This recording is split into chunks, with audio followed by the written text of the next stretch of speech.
बड़ जंगल रे चिंकी चढ़ेई गोटे गछ डालरे रहुथाए। चिंकी चढ़ेई टिकिए अलसुआ थिला। खाई देई आसी गछ उपरे बसी पड़े, नहले सुई पड़े। एमिति चिंकीर दिन कटुथिला।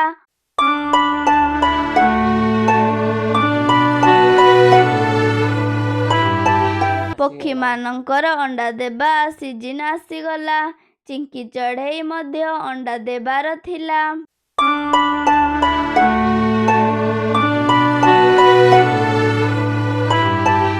अरे बाप रे, मु बसी बसी आउ सोई सोई गोटे वर्ष कटिगला। मु जानी पारिली नाही। मु तो किछि दिन मध्यरे अंडा देबी। मु घर टिकिए मध्य करि पारिली नाही। एबे मु मोर अंडा केउठी देबी? एबे तो मोरी पाखरे आउ घर करिबा पाई मध्य समय नाही। मु जाउछि केउ पक्षी को साहाय्य मागिबी।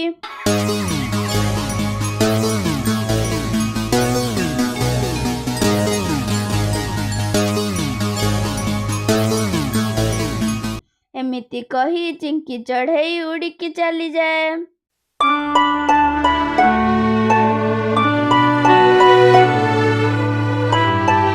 आउ जाऊ जाऊ सुआर घर पड़े। हाँ, मु जाउछि सुआ को साहाय्य मागिबी।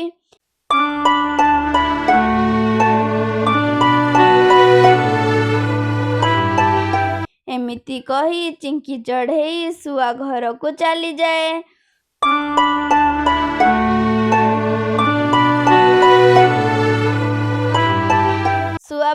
सुआ भौणी मते टिकिए साहाय्य करिथांत। मु एई वर्ष सोई सोई काटिदेली। मु घर टिकिए करि पारिली नाही। मु किछि दिन मध्यरे अंडा देबी। तम घरे टिकिए मते आश्रय देइथांत। मु तम घरे रही अंडा देबी।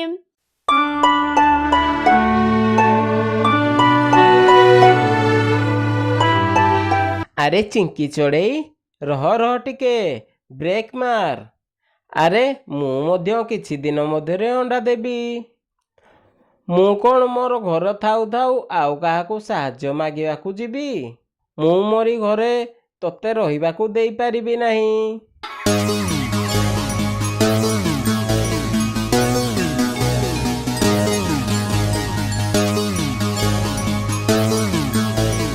ताहापरे चिंकी चढ़ेई सेठारु चली जाए। जाऊ जाऊ बाटरे काउर घर पड़े।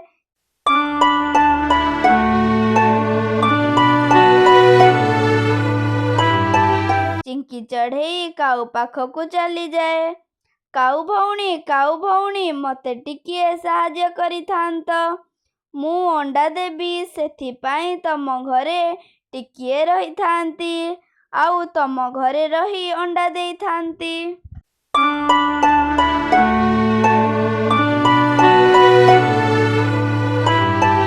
अरे चिंकी चढ़ेई मु मध्य अंडा देबी।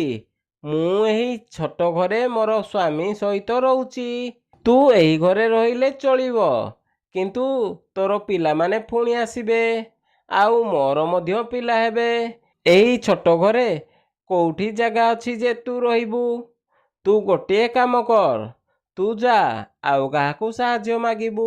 मु जाउची रेस्ट नेबी। मु किछि दिन मध्यरे अंडा देबी।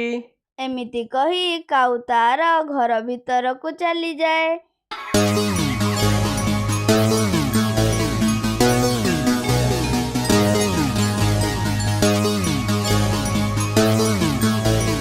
चिंकी चढ़ेई बाहरे रही कांदिबाकू लागे।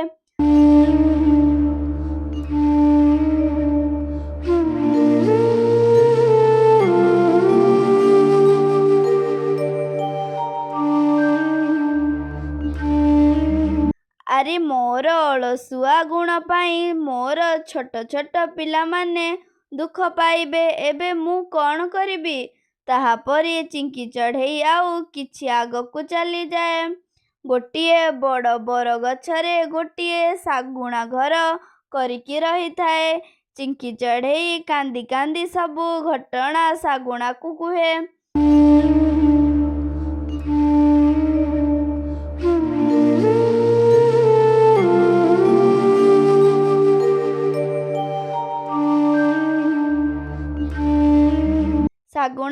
ଶାଗୁଣା ଭାଇ, ମୁଁ ଆଉ କାହା ପାଖକୁ ସାହାଯ୍ୟ ମାଗିଯିବା ପାଇଁ ମୋରି ପାଖରେ ଆଉ ବଳ ନାହିଁ। ତମେ ଯେମିତି ହେଲେ ମୋତେ ତମ ବସାରେ ରଖ। ମୁଁ ସମସ୍ତଙ୍କ ପାଖକୁ ସାହାଯ୍ୟ ମାଗି ଯାଇ ସାରିଲି। ମୁଁ ଅଣ୍ଡା ଦେବାର ମଧ୍ୟ ସମୟ ଗଡ଼ିଗଲାଣି। ମୋତେ ଯେମିତି ହେଲେ ତମ ପାଖରେ ରଖ, ଆଉ ମୁଁ ଅଣ୍ଡା ଦେଇ ସାରିବା ମାତ୍ରେ ମୋର ଘର ବନାଇବି।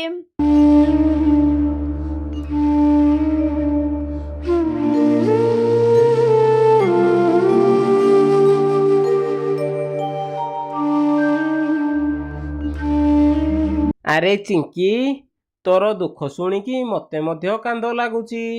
କିନ୍ତୁ ମୁଁ କ'ଣ କରିବି କହ? ମୁଁ ତ ବୁଢ଼ା ହୋଇଗଲିଣି। ଏହି ଛୋଟ ଘରେ ମୁଁ ଏକୁଟିଆ ରହୁଛି। ଶୀତ ମଧ୍ୟ ସରିନି। ମୁଁ ବାହାରେ ଶୋଇବି କେମିତି? ତୁ ଗୋଟିଏ କାମ କର।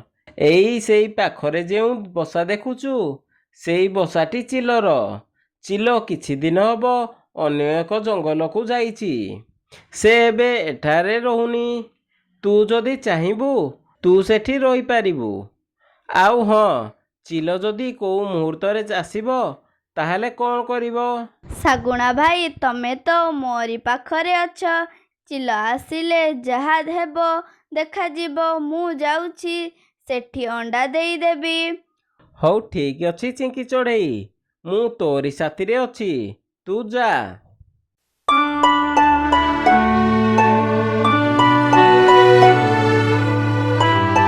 ଚିଙ୍କି ଚଢ଼େଇ ସେହି ବସା ପାଖକୁ ଚାଲିଯାଏ, ଆଉ ସେଠି ଅଣ୍ଡା ଦେଇଦିଏ।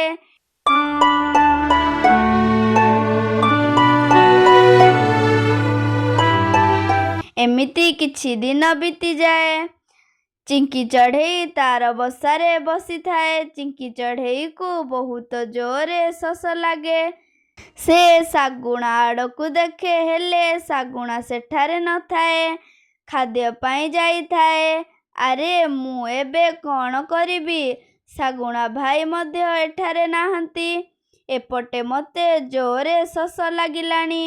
ମୁଁ ଯାଏ ଏହି ପାଖରୁ ପାଣି ଟିକେ ପିଇକି ଆସେ। ଏମିତି କହି ଚିଙ୍କି ଚଢ଼େଇ ପାଣି ପିଇବାକୁ ଚାଲିଯାଏ।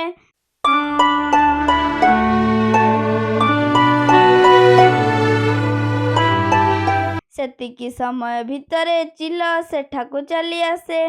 ଆରେ ବା, ମୋରି ବସାରେ ଅଣ୍ଡା ଅଛି। ଯାହା ହେଉ, ମୁଁ ଏତେ ବାଟରୁ ଉଡ଼ିକି ଆସିଛି। ମୋର ଥକାପଣ ଦୂର ହୋଇଯିବ ଏହି ଅଣ୍ଡା ଖାଇକି। ଚିଙ୍କି ଚଢ଼େଇ ମଧ୍ୟ ସେଠାକୁ ଚାଲି ଆସେ।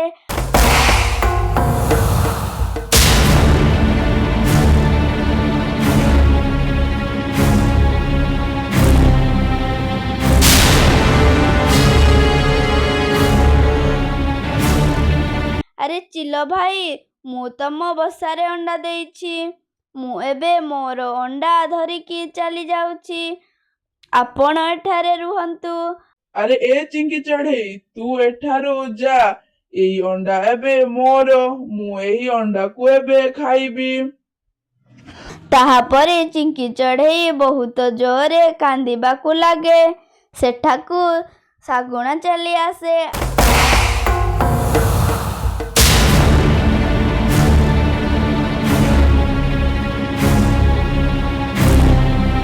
ଆରେ ଚିଙ୍କି ଚଢ଼େଇ, ତୁ ଏବେ କାନ୍ଦ ନାହିଁ। ମୁଁ ଆସିଗଲି। ଆରେ ଶାଗୁଣା, ତୁ ଏବେ ଏଠାରେ ମୁଣ୍ଡ ଖେଳା ନାହିଁ। ଏହି ଅଣ୍ଡା ଏବେ ମୋର। ମୁଁ ଖାଇବି ଏହି ଅଣ୍ଡାକୁ। ଆରେ ଚିଲ, ତୁ ବୋଧେ ଭୁଲି ଯାଉଛୁ, ମୋର ଭାଇ ଚିଲ ରାଜା ଏହି ଜଙ୍ଗଲର। ତୁ ଯଦି ଚିଙ୍କି ଚଢ଼େଇକୁ ହଇରାଣ କରାଇବୁ, ତାହେଲେ ମୋର ଭାଇକୁ ମୁଁ ଡକାଇବି। ଚିଲ କୁହେ, ଆରେ ଚିଙ୍କି, ମୋର ଭୁଲ ହୋଇଯାଇଛି। ମୁଁ ଏବେ ଏଠାରୁ ଯାଉଛି। ତୁ ତୋର ଅଣ୍ଡାର ପିଲା ବାହାର କରି ସାରିଲେ ମୋତେ ଖବର ଦେବୁ। ମୁଁ ଏଠାକୁ ରହିବା ପାଇଁ ଆସିବି।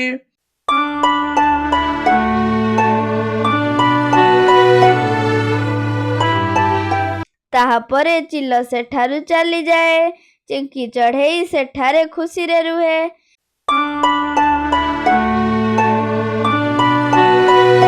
ଏହିପରି ନୂଆ ନୂଆ ଭିଡ଼ିଓ ଦେଖିବା ପାଇଁ ଆମ ଓଡ଼ିଆ କାର୍ଟୁନ ବାର୍ଡ଼ ଚ୍ୟାନେଲକୁ ଲାଇକ୍, ସବସ୍କ୍ରାଇବ୍ ଆଣ୍ଡ ସେୟାର କରନ୍ତୁ ଓ ନୂଆ ନୂଆ ଭିଡ଼ିଓ ଦେଖୁଥାନ୍ତୁ।